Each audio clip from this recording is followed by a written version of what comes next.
Hey guys, James Bost here from Watauga Woodworks.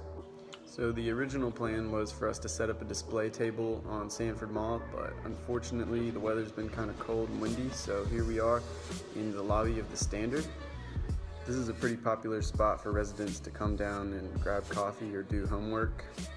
So I've set up a couple products in the booth behind me, as you can see over here, and the plan is to flag down people and demonstrate how they work. I'll also pass out some order forms for people who are interested. Our first product is the countertop wine or liquor rack. Its spaces are big enough to hold double bottles, half gallons, as well as regular wine bottles and fifths. This here is our rotating spice holder. It'll fit nicely in a kitchen cabinet for easy access to all your cooking spices, or you could even put it on your dining room table. This is just a small bedside table for your phone or alarm clock, and it can be custom designed to however tall or wide that you want.